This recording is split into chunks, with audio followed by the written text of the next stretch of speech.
This is the EWN Podcast Network.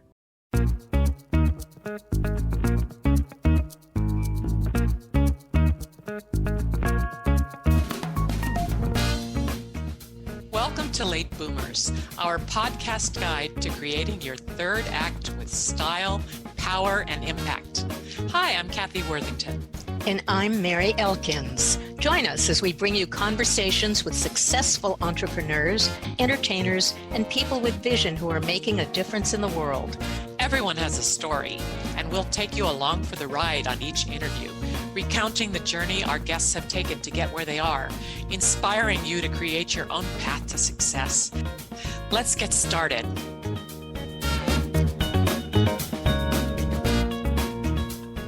Hi, I'm Kathy Worthington. Welcome to our latest episode of Late Boomers. Today we have a special guest, Beate Chelette, who is the growth architect and founder of the Women's Code, and provides visionaries and leaders with proven strategies, blueprints, and growth maps that provide clear steps to improve business systems, strengthen leadership skills and teams, so that her clients and audiences can maximize profits and scale their impact. And I'm Mary Elkins. Beate is known as a straight shooter and for her ability to inspire, empower, and overcome adversity.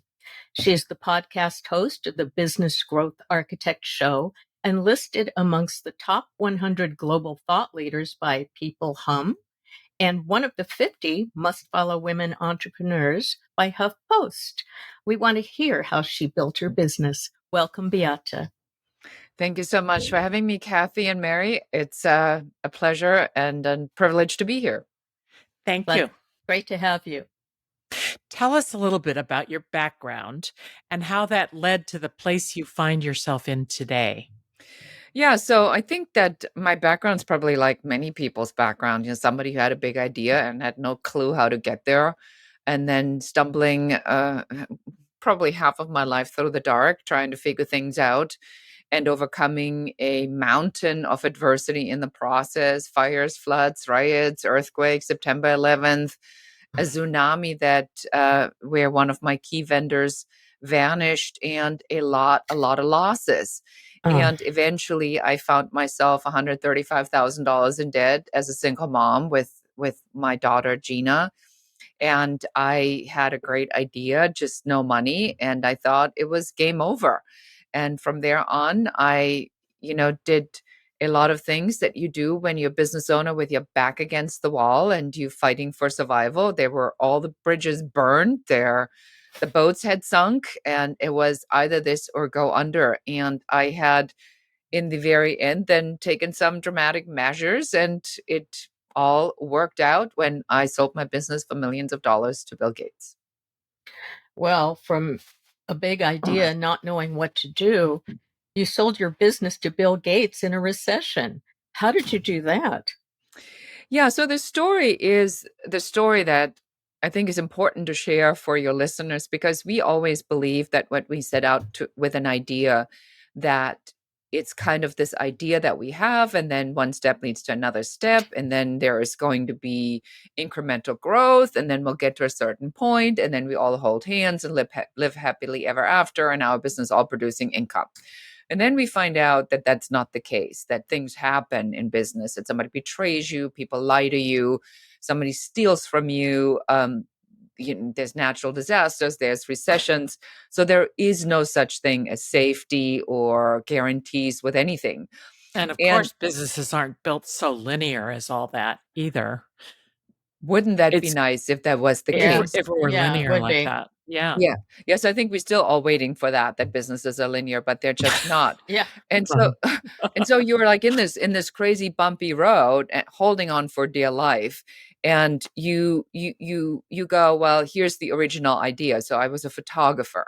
Oh. And then I realized that I wasn't as good as a photographer as I was on the business side of things. So I went into the business side of things, and I became a photo editor at Elle magazine.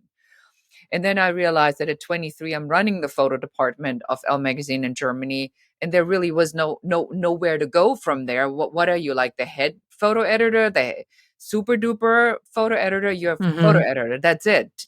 Game over. That's it. That's how far you can go. And then I didn't like that. And I said, I'm going to, go for having an adventure. And I immigrated to the United States. And then I became a artist representative.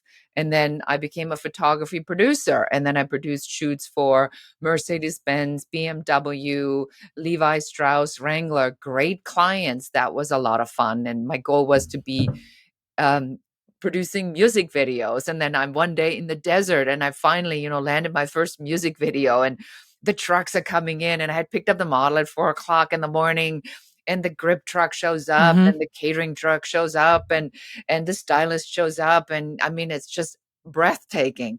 And I hear this voice in my head and it says, you need to play bigger. I'm going, oh, Really, during all that, you felt the voice?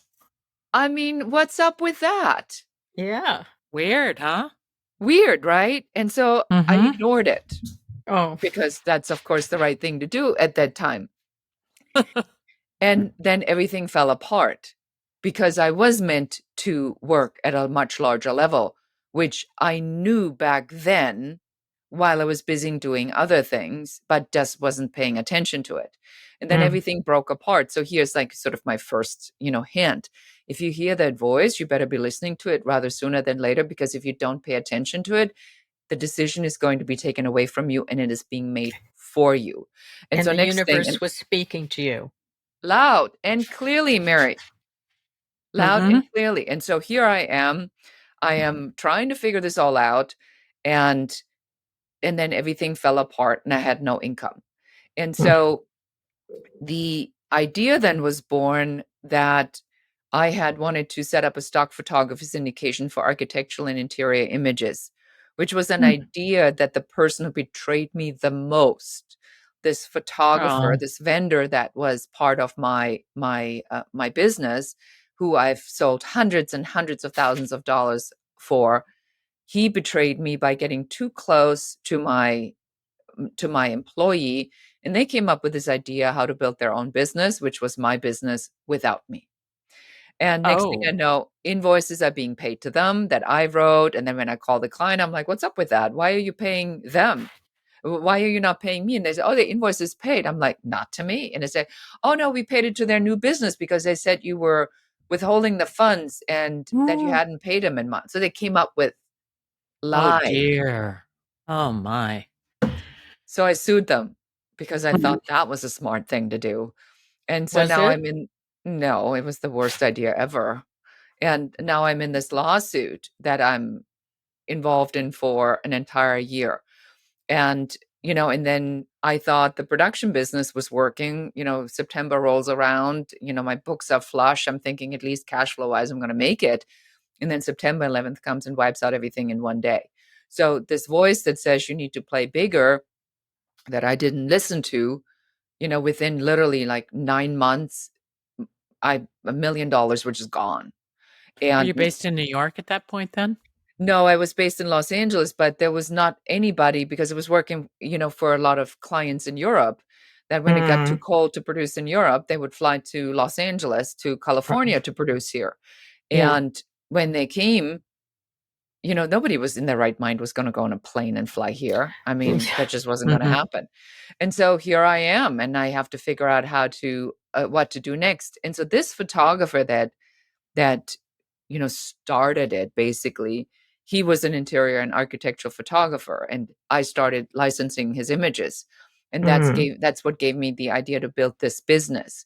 And so I built this business, but I had no money. And when the lawsuit settled, it was just enough to pay off the debt, but there was nothing left over. So I started literally from zero. I could have saved myself that entire year.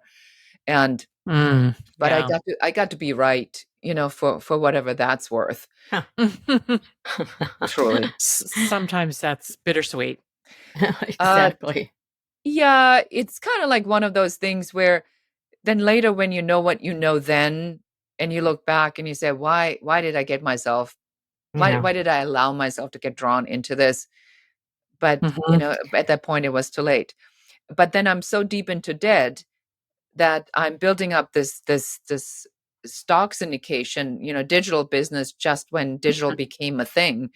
And I was like at the forefront of that, but it was very expensive.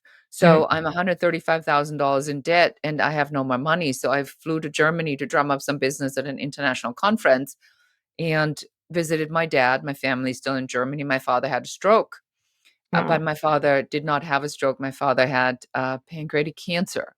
And so Oh he no. dies like within 6 weeks. So now I'm at this funeral in Germany in this picturesque Nether Bavarian town with a Baroque church on the hill overlooking the valley. My phone rings, and now my office calls me and says, "We've just been served a notice. Now we're losing the house."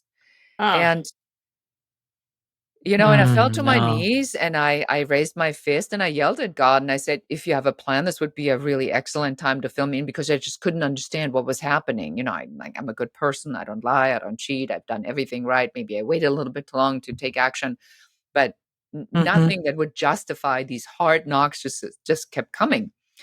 And then I surrendered and I said, fine, if I drown, at least I don't drown in a puddle. At least I drown in the open ocean.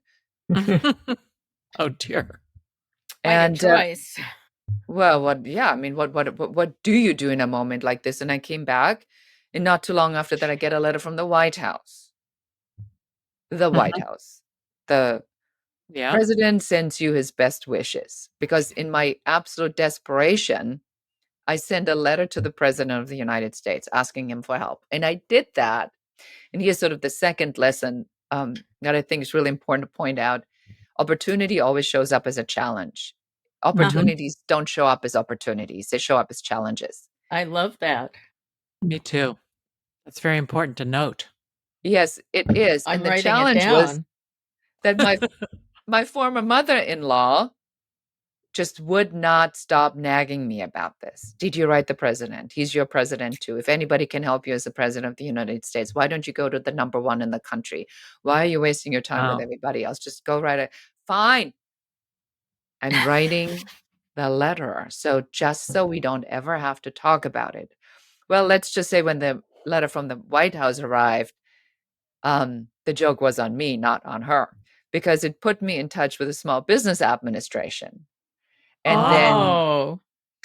you Who was see where president at the time? Because we George know W. somebody. Bush.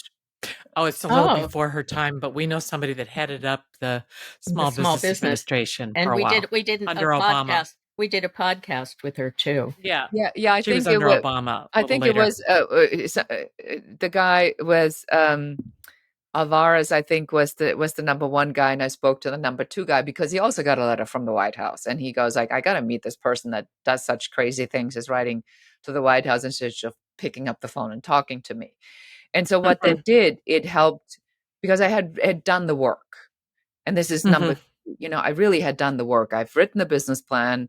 I've had my ducks in a row. I was ready. And so when I walked into the Small Business Administration, they looked at my business plan. They helped me to restructure the numbers.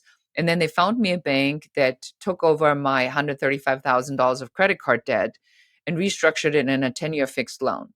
That freed up my line of credit. That got me to break even 3 months later.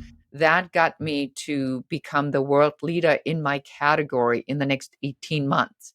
That's Whoa. how the Bill Gates company comes and says, can you tell us how you do it like any decent woman? I said, absolutely not. Mm. You want it? You pay for it. And I said, fine, how much money do you want? I said, a couple million. And they said, okay. That's fabulous. I love And that story. how did it happen with Bill Gates?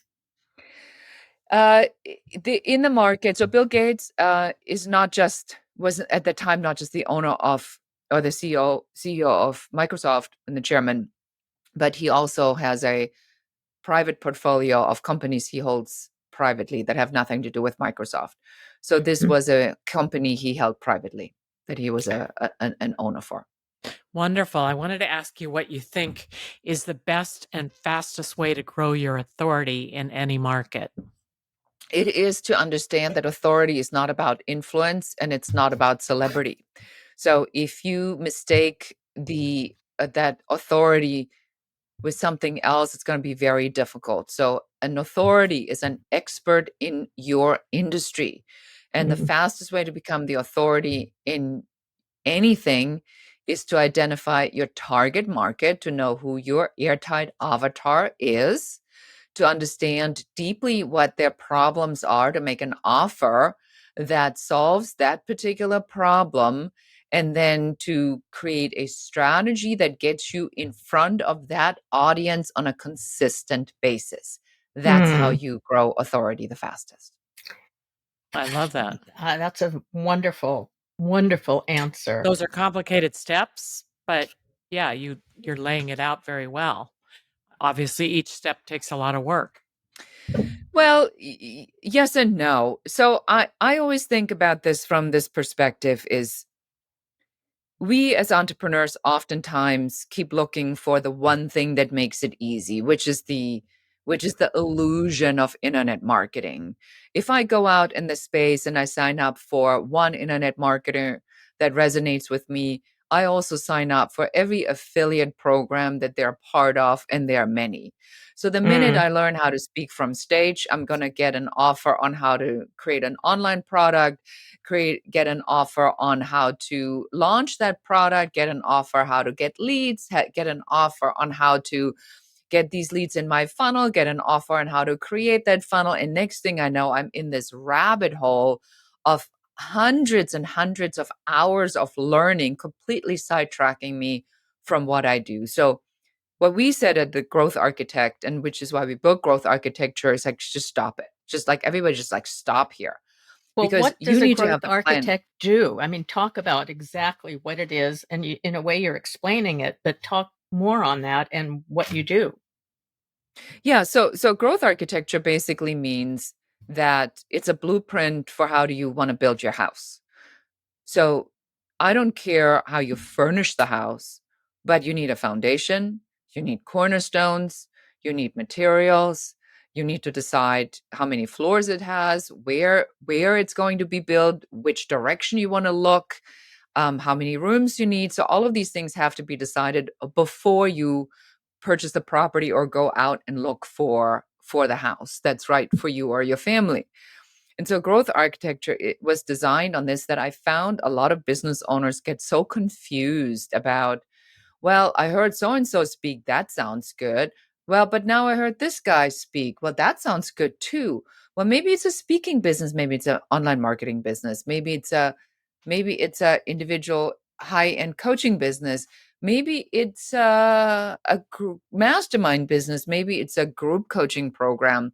And so they get so confused with all the different options that they have that they get nothing ever done because they always look for another thing. So we designed growth architecture to say, everybody just stop it. Just stop You do it. that for other businesses too. Yes. Yeah. Yes. Yeah. Take a look at the 5-star success blueprint. Identify where you are at. Here are the 5 steps of the 5-star success blueprint. Diagnose where it is and where you're stuck and where something is not properly aligned. And then look at everything that you have bought, that you have done. Plug the pieces in where they go, reduce unnecessary complexity, and then focus on growth. Great. Just narrow it down and go for it, right? And Yeah. what should business owners do or not do during a recession? So this is a very, very simple question. If Is all the your answer simple? if all your competitors stop marketing because they're afraid of the unknown, what should you do? Go for it. Go for it. So in a recession, because the entire media is laid out based up on fear base. So people go like, I got to preserve my cash. I got to stop what I'm doing. I got to hope that I'm going to make it through. Make it through what? I'm just going to be conservative. Conservative about what? I got, so they get so into their fear mongering. So if you think about a gesture of protection, right? So let's say a child runs to you and you want to protect it. You put your arms around the child, but the gesture goes down. So protection effectively blocks growth, right? Because it's protection. If you think growth is a gesture that goes up. So if you can't do one You can't do both. You either are going to use your hands to protect or use your hands to grow. So for those in a recession that want to protect, they're effectively pushing their growth Oh. downward. So you have to be cognizant in a recession to say, am I really going to push it down, or do I want to grow and do the opposite? So I think that these are where the opportunities are, that everybody else is running around scared. So you need to do the opposite. You always need to do the opposite. You don't buy when the market is high. You buy when the market is low. Mm-hmm. You sell when the market is high. But, people say they know that, and then they still don't do it. I mean, Fear. fear, always fear. Yeah, always fear. Fear. You talked about your 5-star business blueprint. How does that help someone grow and scale their business? Yes. So I thought about this from the perspective, what is the fastest way and the simplest way to explain it to somebody on how do you actually physically do this? Mm-hmm. And so we came up with this 5-star success blueprint, and we literally just published our ebook on this so people can understand, because I don't understand why it's so confusing, but apparently it is very confusing. So I'm going to What do take you you through call it. your book? It's called the 5-star success blueprint. Yeah. So it's really super easy. So you start with the idea. What is it that you're doing? Who needs what you're doing? Why are you the person that should be doing and selling this? And why would anybody buy from you? What problem does it solve? If you have that, then you move to the second step, which is the offer. Now, when you know who it is and what they need, then you go and you create the offer that solves the very problem you've just identified. But you won't believe how many people do the offer before they ever even know what their client struggles with. We call this Right. the phantom avatar. Huh. Oh, It's a good product name. that's designed for somebody who doesn't even exist. Oh, yeah. Then, once you have this offer that solves this defined problem, then you go to building your systems. Because then you know, what is it that I need to be putting out in front of these people? And then you can design your systems. That's when you know on whether you need speaking or an online course or live coaching or mastermind or whatever it is, because you now know what the vehicles are on how this offer needs to be put out in front of your clients. When you have that, then you go to the fourth step, which is, who do you need to operate those systems that manage the offer that put that solution in front of a buying client? And that gets you back to the fifth part. Now, who do you need to be as a business owner who can scale this business with this team that operates the system, that manages the offer, that solves the problem for your clients? It's really not complicated. And if you keep that in mind, the simplicity of these 5 steps, there's no guesswork in this. You can diagnose it very quickly. So somebody may now say, well, I did the offer, but I'm really not quite clear what my avatar is. Well, stop everything, go to the airtight avatar, get your customer profile in order, understand exactly what they're thinking, what they're feeling. If people have not done this in the last 6 months, I mean, just since AI alone went on the market, so much has changed. So you need to constantly do this. Is what I'm selling still solving a problem for the audience? And I bet it has changed. And then you need to go back to the offer and then adjust the offer and the language. How have you Yeah, this has adjusted to your be the own hardest. business? How have you adjusted your own business due to that? I'll give you an example.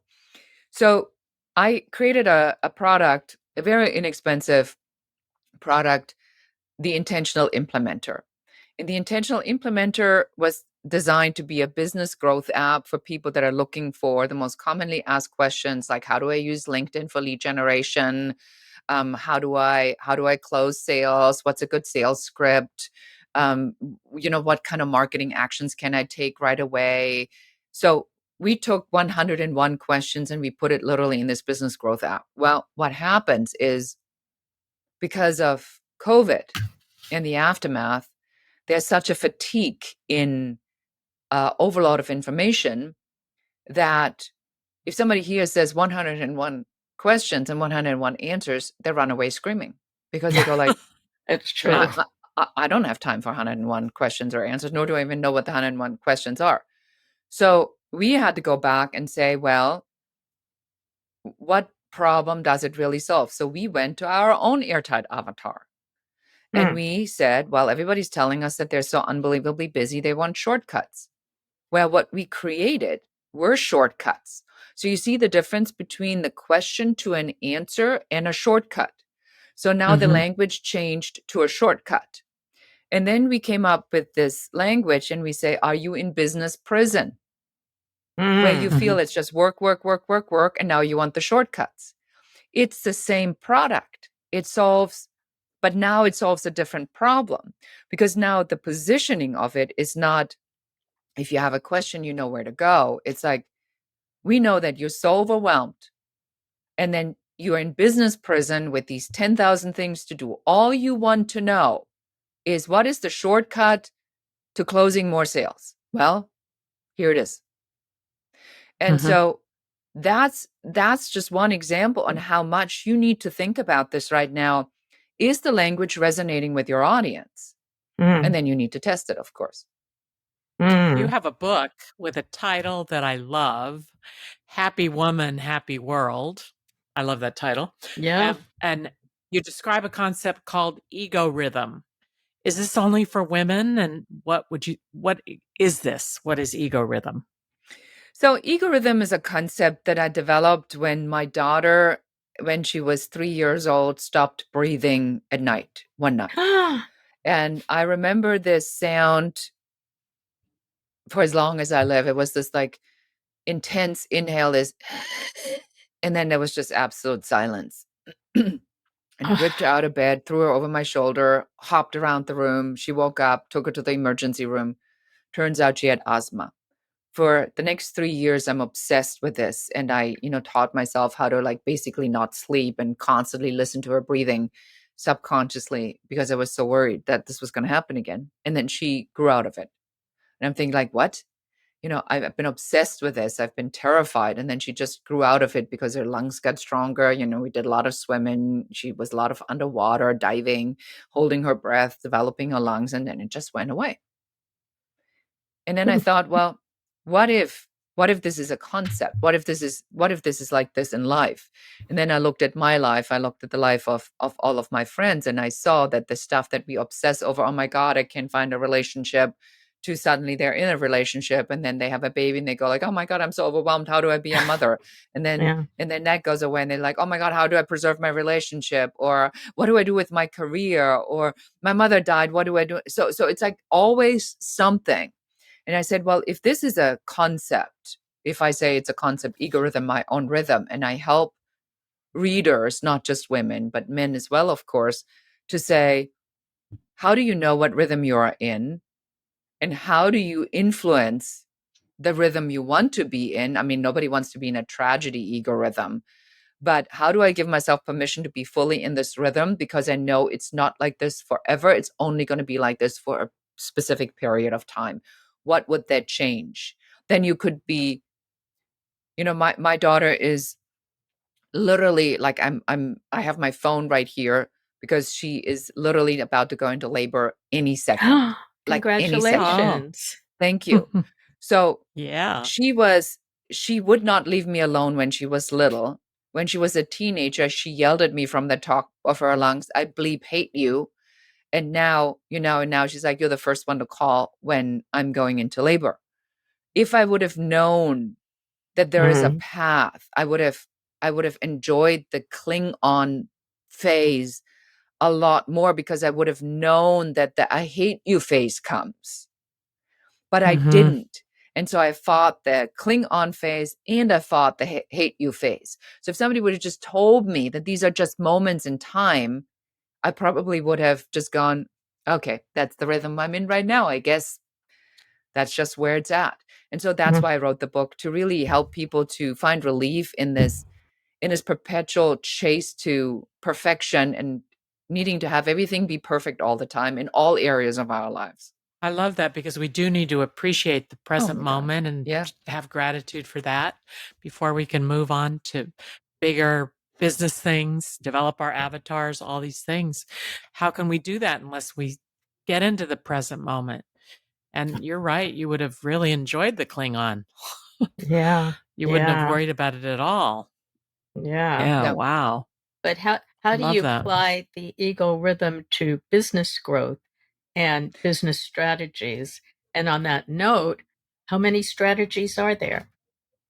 Yeah, I think that's actually a really good pivot, Mary, because people always think about that what happens in nature or what happens out there has nothing to do with us. So, I was just speaking to my son-in-law, when I was driving to my office, and he's like, "Well, work is really slow right now." And I said, "Have you ever thought about that the universe or spirit or God is giving you these 2 weeks because the birth of your baby is imminent and that this is created by nature so you can actually have these 2 weeks?"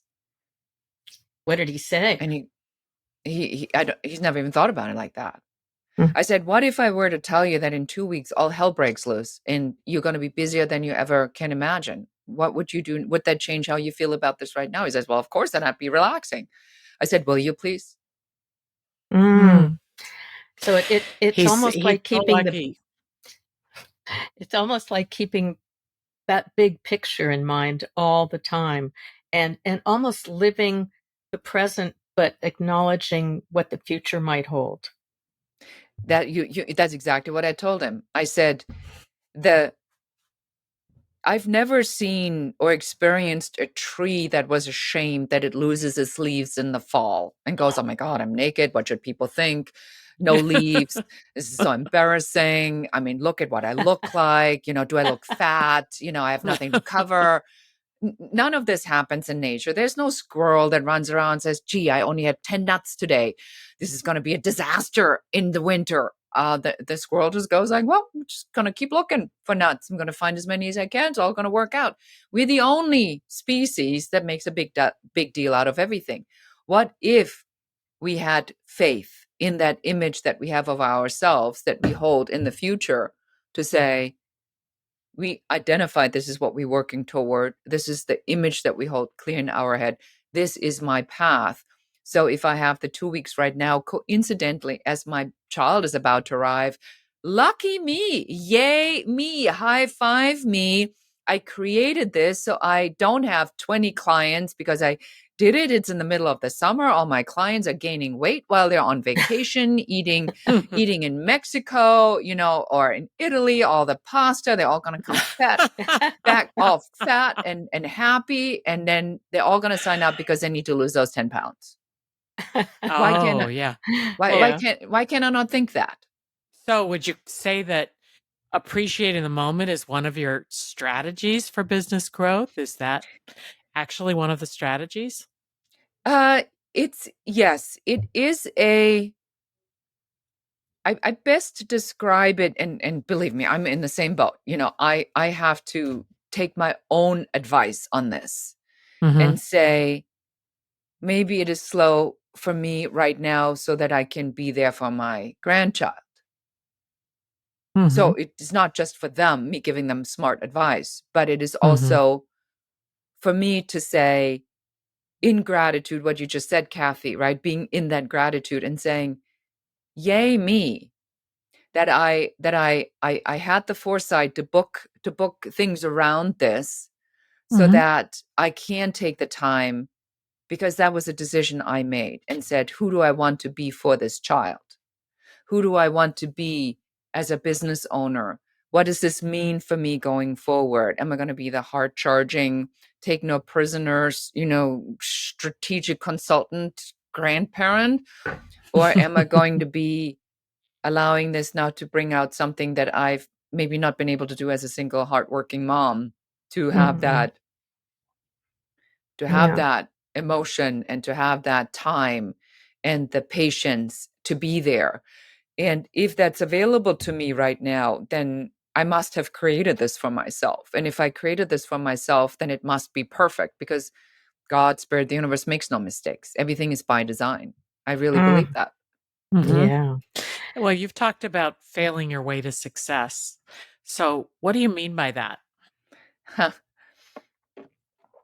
This failing to success, I always compare this to when, we drive our cars and we have a GPS, and then the GPS message comes and says you need to update your GPS software, but we are very busy because we have to go to the appointment, to the lunch, whatever. So we just don't update it because it takes like 10 minutes. Who wants to sit in their car for 10 minutes and wait until this thing updates?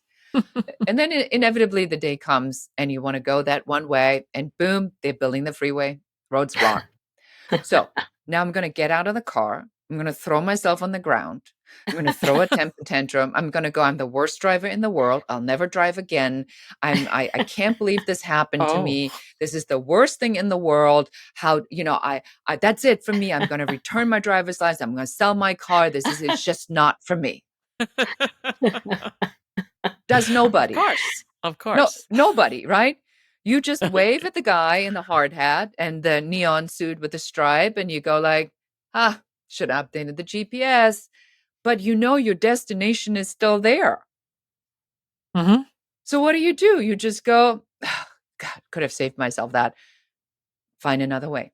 And so when something happens in our lives, we have such an attachment to failure that every time there's a cul-de-sac, we throw ourselves on the ground and throw this phenomenal temper tantrum of being a failure and a loser and a whatever, instead of saying, wrong way, find another way. Yep. So failing your way to success is your ability to recognize the cul-de-sacs and not fight them, but to find the way that gets you there. It's like an elimination. You go like, okay, that's not working. Great. That's not working. Great. Already eliminated 10 out of 20. So there's only 10 for me to try. That's how you fail your way to success. And I love that way because we're not attaching ourselves to the failure. We're making the failure not the obstacle, but the way to get down the road. Yeah. Mm-hmm. Well, I love that. They always say that failure is really an opportunity, and that definitely exemplifies that. Well, you've had a lot of roadblocks in your life, and you've failed tons. So, what kind of mindset did you have to adopt, and how does mindset play into being successful? I will not drown in a puddle. Mm-hmm. So when people get like, oh my God, I'm $10,000 in debt, I'm going like, that's not even worth it. It's not even worth it. I'm $20,000 in debt. That's not even worth it. Mm-hmm. No, at 100,000, well, now we can talk. But people get so attached over the little pieces in life that they think that it has to be a particular way, but they don't even know what the way is. They just experience the discomfort of growth, and then they think it must be bad because they're uncomfortable. Growth is always uncomfortable. Mm-hmm. Like I saw it with my daughter, and it was hilarious. Yes, I mean she does not think she's waddling. She's definitely waddling, Mm-hmm. and everything hurts now because the baby's all the way down, and and movements are tough. She can't really sleep. Her back, I mean, everything is uncomfortable. Well, she's creating life.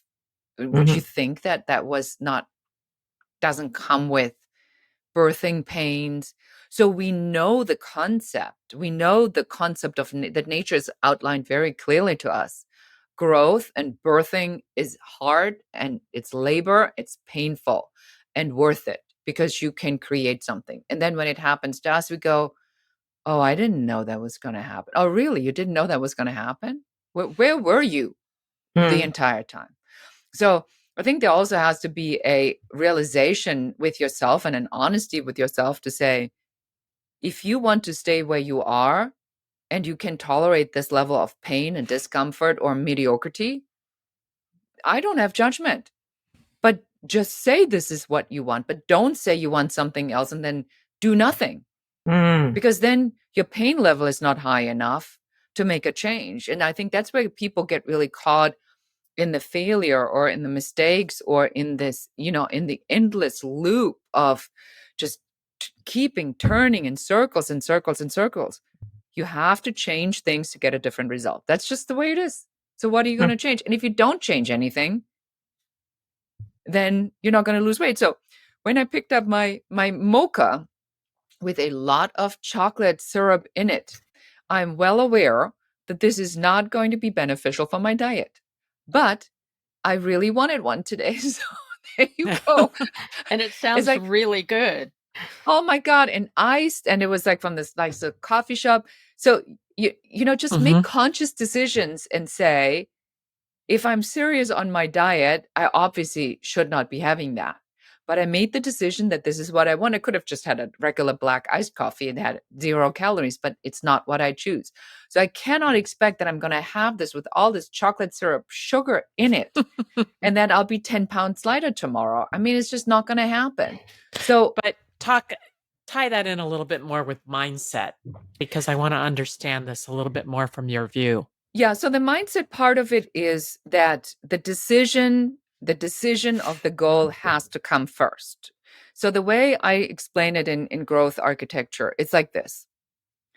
You have to know what the goal is, and the goal has to be passionately embedded in in your life. Like every day you wake up, you need to see, I'm running $1 million business, I'm running a $5 million business, I'm serving 500 people. I evaluate everything that I put in my mouth, my relationships, the best relationships I've ever had.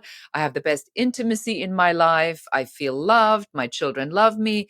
Whatever the vision is, it has to be really, really clear in your head. Mhm. And then you cannot waver. So then when something comes, because it's your subconscious trying to get you back to your regular mediocre spot, you have to override it with a vision. It's like a USB port that's plugged in. That's the operating system that runs. And then you're taking a new USB port and you plug it in on the other side, and it's overriding the existing system. The minute you stop running that program, this old program will immediately take over because it's the original operating system.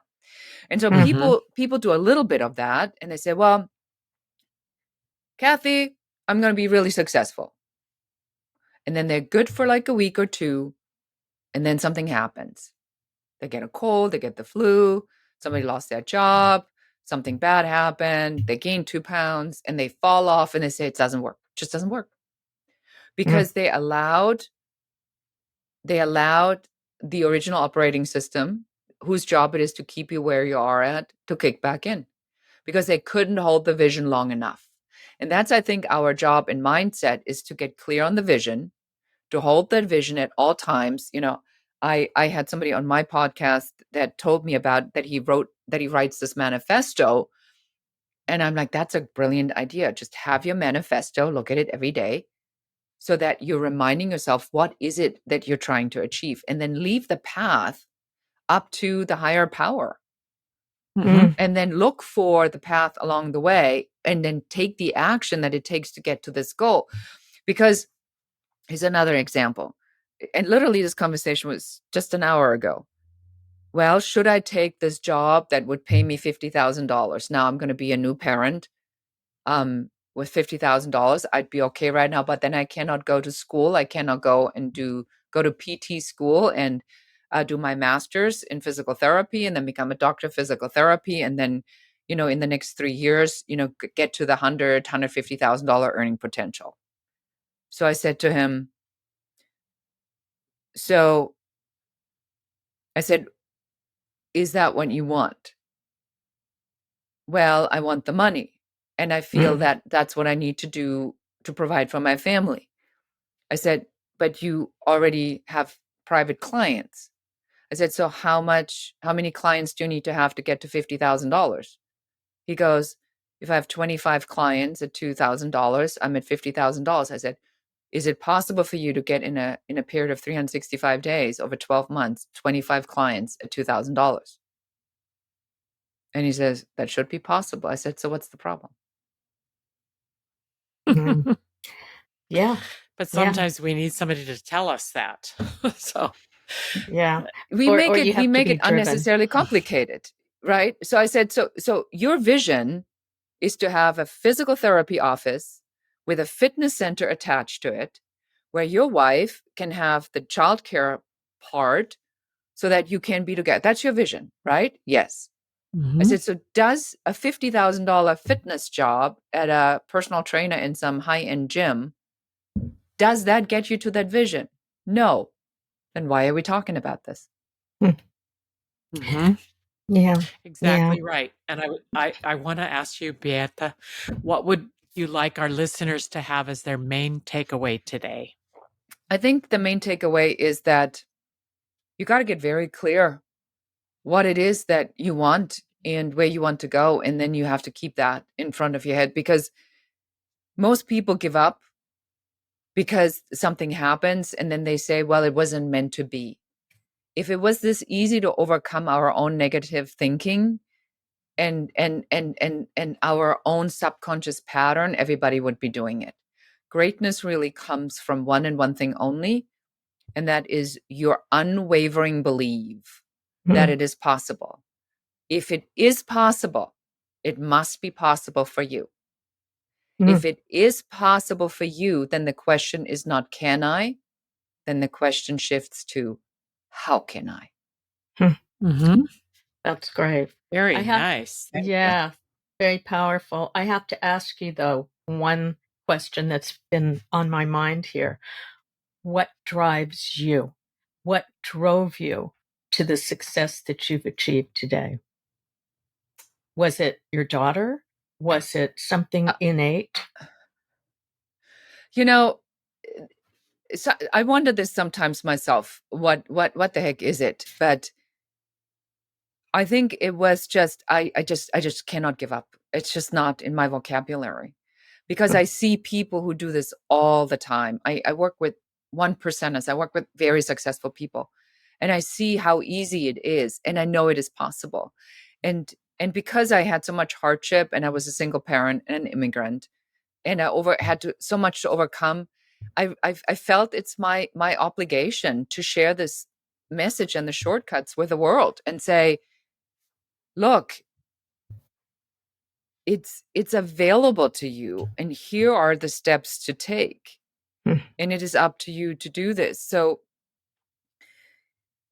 what drives me is this sincere desire. I really want to help people make an impact. We as a company have a very clear statement. Our impact is measured by the impact we help other people make. Unless other people that we work with make an impact, we are not doing our job. I want everybody in my company to be reminded of that. We're here to help other people make their impact. We're catalysts, conduits. We're accelerators. That's what we do. Great. Love it. Yes. Thank you. That was brilliant. Our guest today on Late Boomers has been Beate Chelette, host of the Growth Architect podcast. Please visit her websites for further information, growthblockerquiz.com and airtightavatar.com. Thanks so much, Beate.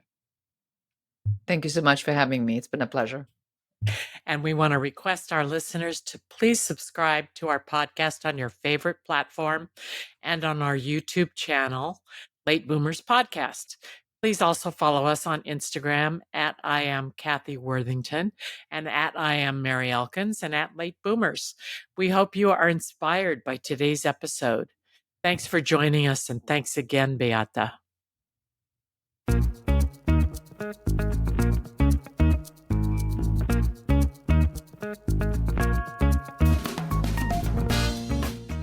Thank you for joining us on Late Boomers, the podcast that is your guide to creating a third act with style, power, and impact.